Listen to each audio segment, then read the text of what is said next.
महासंघ चलो जाए, झुके जाए, झुके जीवंत और प्रभावशाली संस्था और इस संगठन में बहुत ताकत है।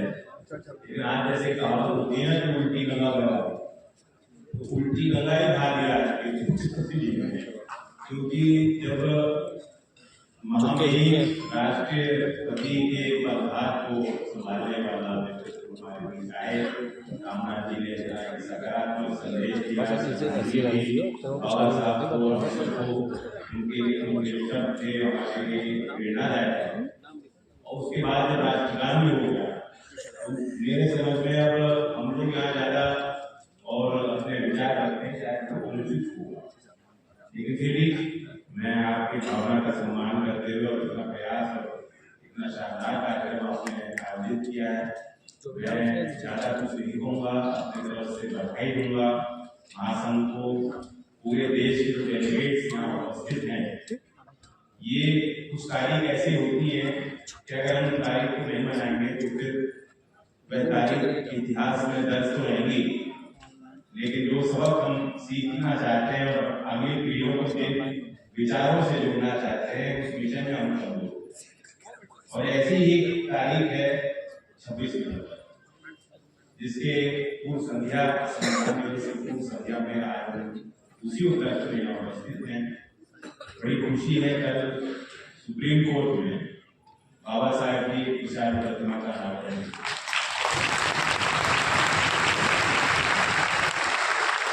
और ये इसलिए उचित है कि डॉक्टर साहब भीमराव अम्बेडकर जी न्याय की प्रतिमूर्ति हैं, उनका जीवन एक आदर्श है। और मैं आपके बीच ये भी बात रखूंगा कि उसमें देखा था यूपी के बहुत डेलीगेट्स हैं, आपको पता होगा बिजनौर जिले में एक थाना है, पुलिस की बुराई में नहीं करता, लेकिन सबको मालूम है कि भ्रष्टाचार की दिक्कत उस सेवा में है। वो एक इंटरफेस होता है सरकार का जनता के साथ, और जनता जानती है कि भ्रष्टाचार है, ऐसे हम उसको इनकार नहीं कर सकते। लेकिन पूरे यूपी में एक थाना ऐसा है जहाँ पुलिस कोई ड्राइव नहीं है, और वो थाने के परिसर में चौधरी चरण सिंह जी की एक मूर्ति था।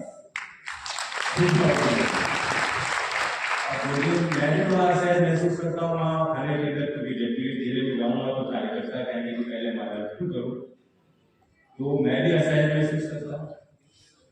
तो कहना तो मुझे नहीं चाहिए, लेकिन जो जुडिशरी है, जब उसी परिसर में बाबा साहेब की बड़ी प्रतिमा लगी है तो एक नैतिक दबाव वहां उपस्थित सभी ऑनरेबल जजेस पे और सर्विस सेवा पर जितने कर्मचारी होते रहेगा।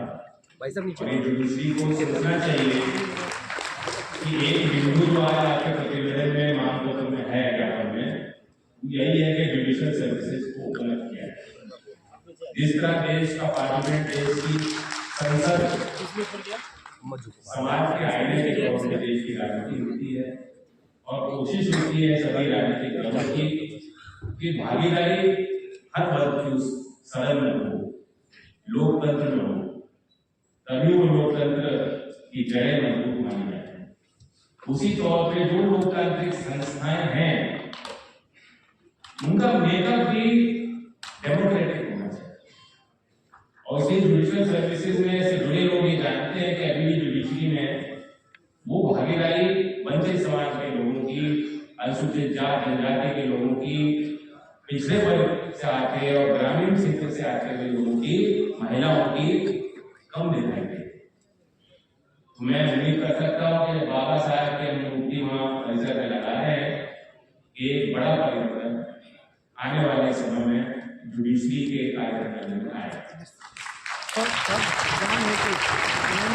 एक अहम विचार और इसमें, क्योंकि यहाँ जितने डेलीगेट्स हैं, हम बात को वंचित समाज की करते हैं हमारा, लेकिन now you are the cream, you are the cream, और हमें और आपके बहुत बड़ी जिम्मेदारी बन जाती है कि जो हमसे कमजोर हैं हम उनके लिए क्या कर सकते हैं। एक बड़ा बिंदु है, एक बड़ा विचारणीय सवाल है, एनालिसिस ऑफ कास्ट, जो बाबा साहब का सपना है। हमें निरंतर सोचना होगा कि जातिता की भावना, ये जाति पे आधारित द्वेष और शोषण की जो भावनाएं हैं, वो हमारे क्या डीएनए में है। देश में जितनी कुरीतियां हैं वो समाप्त हो जाएंगी, लेकिन क्या ये आखिरी बात कुरीति होगी जिसको हम खत्म कर पाएंगे अपने बीच में? मैंने बहुत पढ़े लिखे लोगों की बात करता हूँ। आप किसी कॉलेज के कैंपस में जब चुनाव होता है, आप लोग भी वहां माहौल देखिएगा। वकीलों के बीच जब बार एसोसिएशन का चुनाव होता है, माफ कीजिएगा कोई वकील ना हो, वहां जाके माहौल देखिए। दो ही बात होती है, क्षेत्र तो होता ही है, लेकिन उससे ऊपर होता है जाति। इतने पढ़े लिखे वर्ग जो क्रीम है सोसाइटी के, जब वो भी चयन करते हैं तो उनके उस चयन के फैसले के पीछे कहीं ना कहीं घुमा के जातीय पहचान है। इस देश में क्राइम की हम बात करें, जो एट्रोसिटी एक्ट है SC/ST का, उसमें कितने मुकदमे दर्ज हुए हैं, कहीं भी संख्या घटी नहीं दिखाई देती। गृह मंत्रालय के आंकड़ों के अनुसार 2020 के जो आंकड़े हैं, 53,886 मुकदमे SC/ST के खिलाफ दर्ज हुए। अब उसमें कुछ लोग ये कह सकते हैं कि नहीं कि वो एक्चुअली उससे प्रेरित नहीं था जातिका से, वो लेकिन वो मुकदमा दर्ज किया गया। इसलिए लोग कहते हैं कि प्रोसिक्यूशन रेट अंतिम छोड़ तक उस बात को मुकदमे को बढ़ाने में हम लोगों को,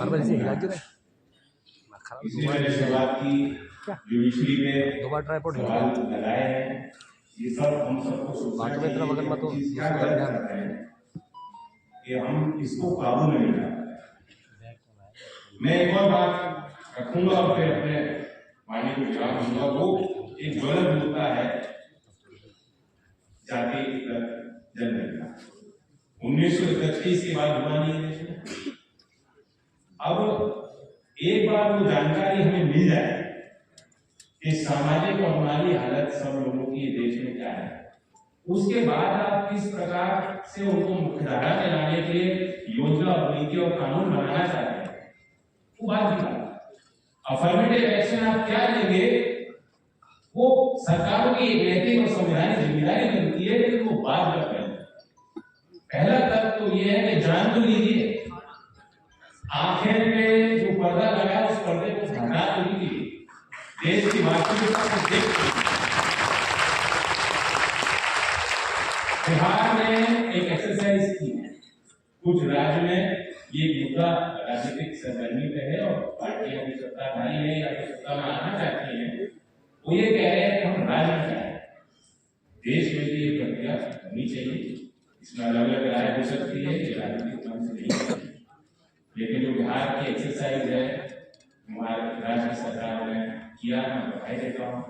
94 लाख परिवार को हमने देखा, 94 लाख परिवार ऐसे हैं, परिवार पूरा का पूरा परिवार एक सदस्य में, जो महज दिन में 200 रुपए की जो उनकी कमाई, वो 200 रुपए में क्या गुजारा कर रहे हैं? क्या उनकी आने वाली पीढ़ियां कुपोषित नहीं होंगी? क्या उनके लिए हम पैदा होते ही संभावनाएं बंद नहीं कर रहे हैं? क्या उनके इस गरीबी और गुर्बत से उठाने की हमारी देश के तौर पे जिम्मेदारी है कि नहीं? और जो तस्वीर बिहार की है, क्या जो दूसरे क्षेत्र देश के जहां आदिवासी मूल तौर पे रहते हैं, जो पूर्वोत्तर पूरा इलाका है देश का, और उत्तर प्रदेश से भी मैं जो लोग आते हैं वो जानते हैं कि ऐसा नहीं है, उत्तर प्रदेश बहुत आगे है। यही स्थिति और यही तस्वीर देश की बन सकती है। मैं दोबारा अपील करता हूँ, और ये है कि हमें इसको सोचना चाहिए, एक चलनी आनी चाहिए हमारे अंदर। बाबा साहब अम्बेडकर जी के वो शब्द मैं बताता हूँ, जो उन्होंने सेंसस पे, जो उनका एक उनके तरफ से जो उनकी ओपिनियन 26 अक्टूबर 1947 को जो उन्होंने बोला है कि the census of India has over a number of decades ceased to be an operation in democracy. It has become a political affair. Every community seems to be attempting artificially augment its numbers at the cost of some other community, for the sake of capturing greater and greater degree of political power in its own hands. The scheduled castes seem to have been made a common victim for the satisfaction of the combined greed of the other communities, who through their propagandists or enumerators are able to control the operations and results of the census. ये 1947 में बाबा साहब के census प्रक्रिया पे विचार और 1931 के बाद हमारे देश में जाति गणना। ये फैक्ट्स मैं आपके सामने रखता हूँ, इन पे हम लोग प्रकाश डालते हैं। और अभी जो आदरणीय रामनाथ कोविंद जी ने बात रखी, जो उन्होंने 34 साल के संदर्भ में कहा, मेरे लिए बड़ा गर्व का विषय है।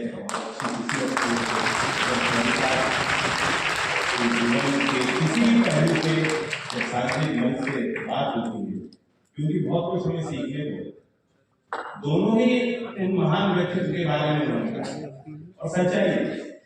अम्बेडकर जी के बारे में तो मैं कहता हूँ, वो एक सिर्फ व्यक्ति का नाम हम लेते हैं, अम्बेडकर कोई नहीं, वो अपने आप में एक सामाजिक आंदोलन और क्रांति की प्रतिमूर्ति है, ज्ञान का सागर है। देश में मुझे तो कितने भारी लोग अगर बैठ जाएं और भी इंटेलेक्चुअल्स बैठ जाएं, कितने बैठ जाएं, 10 जीवन काल लगेंगे कि हम उनकी राइटिंग्स, उनके स्पीचेस, उनके मल्टीफैसेटेड पर्सनैलिटी को अगर पूर्ण रूप से समझना है 10 लाइफ टाइम से उससे कम समय नहीं लगेगा। लेकिन उन्होंने बात कही कि दलितों को मिसिया, चौधरी चरण सिंह जी किसानों को मिसिया। मैं इतना ही कहूंगा कि जब हम किसी भी व्यक्ति को दिव्य शक्ति देते हैं अपनी पत्नी से उनके जाने के बाद, हम तो उनको सम्मान देने के लिए कहते हैं। लेकिन जैसे किसी चीज को प्राकृतिक संपदा का जब आप माँ का उपाधि दे देते हैं, मतलब वो खत्म हो जाता है। हम इंडिया में जिस भी चीज को माँ कहते हैं, मतलब वो खत्म हो जाएगी। चाहे हमारी नदियों की स्थिति है, तो हालात क्या देख सकते। तो हमें सोचना होगा कि क्योंकि हम इसको अंडरस्टैंड नहीं करते, हम ऊपर एक पेडेस्टल पे उस चीज को बैठा देते हैं, उस व्यक्ति को बैठा देते हैं, उसके बाद हम अध्ययन विचार करना बंद करते हैं। तो बाबा साहब और चौधरी चरण सिंह जी के संदर्भ में हमें और अध्ययन करने की जरूरत है। इसलिए मैं अपने लोगों को भी कहता हूँ कि वो हमारे बीच के थे, वो मूल तौर पे भारतीय थे। गांव की संस्कृति, गांव की पीड़ाएं, देश के मूल और असली चरित्र और समस्याओं पे उनके विचार थे और उन्होंने अनन्य काम किए। आइए मिलकर उनके काम और उनके जीवन को बेहतर तौर से हम समझ पाए, सबक सिखा पाए औरों को भी, ताकि 21वीं सदी में Bharat world comity of Nations में अपना स्थान पाए। धन्यवाद।